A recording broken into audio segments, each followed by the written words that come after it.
Mengapa manusia mati? Karena kamu berasal dari situ. Kamu debu dan kamu akan kembali ke debu. Kejadian 3 ayat 19. Wajar jika kita bertanya-tanya mengapa manusia mati, apalagi kalau orang yang kita sayangi meninggal. Sengat yang menghasilkan kematian, ialah dosa.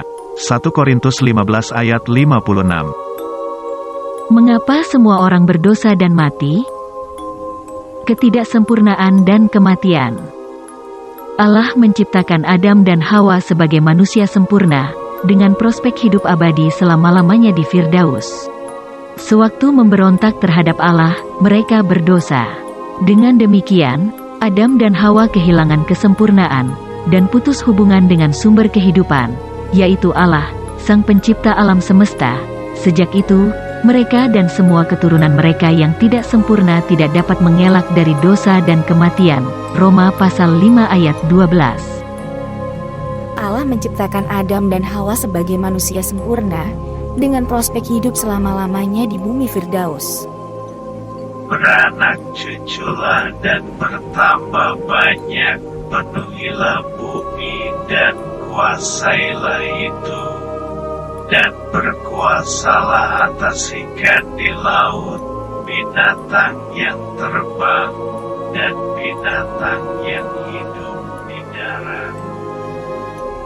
Allah menempatkan pria itu di Taman Eden untuk menggarap dan mengurus taman itu. Kejadian pasal 2 ayat 15. Buah dari setiap pohon di taman ini boleh kamu makan sepuasnya, tapi buah dari pohon pengetahuan tentang yang baik dan yang jahat itu tidak boleh kamu makan, karena pada hari kamu memakannya, kamu pasti akan mati. Maka wanita itu melihat bahwa buah pohon itu baik untuk dimakan dan kelihatan sangat menarik, bahkan sangat memikat. Dia pun memetik dan memakannya. Lalu dia memberikan buah itu kepada suaminya saat mereka sedang bersama, dan suaminya pun memakannya. Adam dan Hawa diusir dari Firdaus. Aku sudah memberimu perintah ini, kamu tidak boleh makan buah pohon itu, tapi kamu menuruti istrimu dan makan buah pohon itu. Kamu akan sangat menderita selama kamu hamil. Kamu akan kesakitan saat melahirkan. Kamu juga akan merasa sangat membutuhkan suamimu, dan dia akan menguasaimu. Maka terkutuklah tanah karena kamu. Untuk memakan hasilnya, kamu harus bersusah payah sepanjang hidupmu. Tanah akan menumbuhkan tanaman berduri dan rumput liar, dan tumbuhan di padang akan menjadi makananmu. Kamu harus berkeringat dan bekerja keras untuk bisa makan, sampai kamu kembali ke tanah. Karena kamu berasal dari situ, kamu debu, dan kamu akan kembali ke debu. Kematian adalah akibat pasti dari pemberontakan mereka melawan Allah, karena Ia yang mempunyai sumber kehidupan. Mazmur 36 ayat 9. Kejadian 2 ayat 17. Dosa memberikan upah berupa kematian, tapi Allah memberikan karunia berupa kehidupan abadi melalui Kristus Yesus. Roma pasal 6 ayat 23. Apa yang terjadi seandainya Adam dan Hawa tidak melanggar perintah Allah? Panenmu akan berlimpah. Tidak akan ada kelaparan di bumi Firdaus. Imamat 26 ayat 5. Mazmur 72 ayat 16. Tidak akan ada perang. Manusia hidup dalam damai dan sejahtera dengan sesamanya di bumi Firdaus. Imamat pasal 26 ayat 6. Yesaya pasal 2 ayat 4. Tidak ada kematian. Manusia hidup abadi dalam kesehatan sempurna tanpa kecacatan. tanpa penuaan, tanpa kematian di bumi Firdaus. Amsal pasal 3 ayat 1 dan 2. Maksud dan tujuan Allah menciptakan manusia adalah agar manusia memuliakan namanya yang kudus. Dengan mentaati perintahnya seperti yang diucapkan di awal penciptaan, yaitu memenuhi bumi dengan keturunan yang sehat, dalam kehidupan yang damai dan sejahtera selama-lamanya, tanpa kematian. Kejadian pasal 1 ayat 28. Apakah yang disebut bumi Firdaus itu adalah kondisi bumi kembali pada keadaan di awal zaman? Dunia purba yang tanpa teknologi, tanpa internet, tanpa transportasi modern, seperti yang sudah ada di zaman sekarang. Tidak. Yang diubah menjadi seperti Firdaus adalah sistem kehidupan di bumi yang menjadi damai dan sejahtera. Teknologi yang sudah ada sekarang tidak akan lenyap, melainkan akan ditingkatkan untuk mensejahterakan seluruh umat manusia pilihan yang akan menempati bumi yang baru itu. Manusia bukan akan dikembalikan ke zaman batu. Kata-kata yang keluar dari mulutku tidak akan kembali kepadaku tanpa hasil.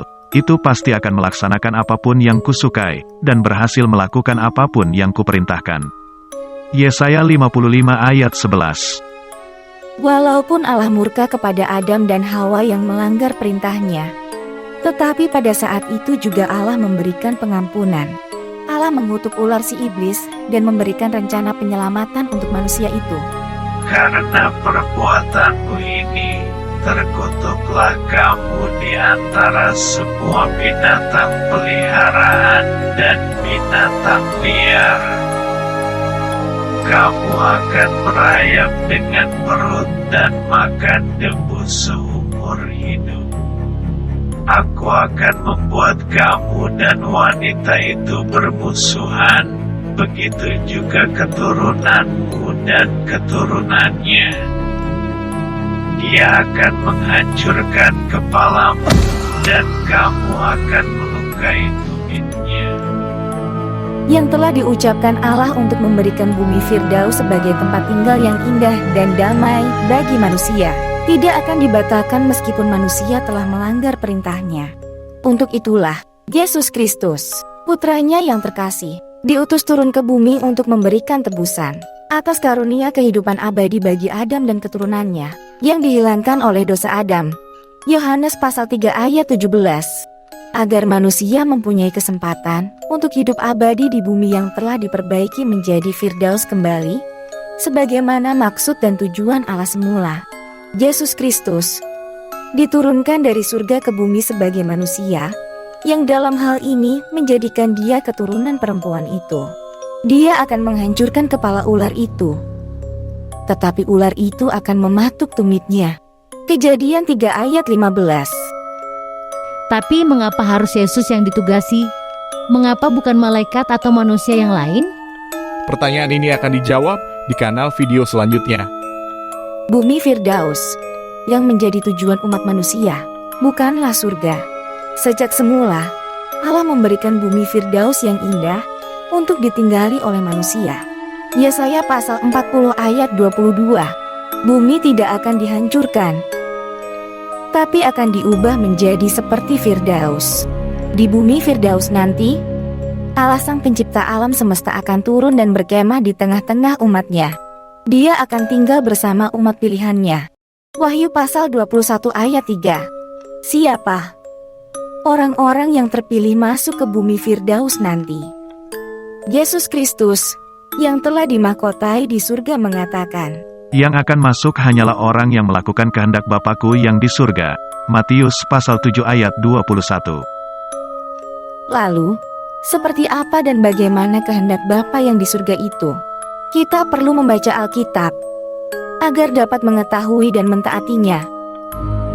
Ayo, baca terus Alkitabmu, agar mendapatkan harapan dan pemahaman yang benar sesuai yang tertulis dalam Alkitab.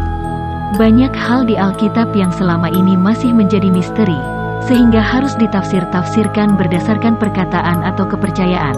Maka, kita perlu mengetahui kebenarannya, berdasarkan apa yang tertulis di dalam Alkitab itu sendiri.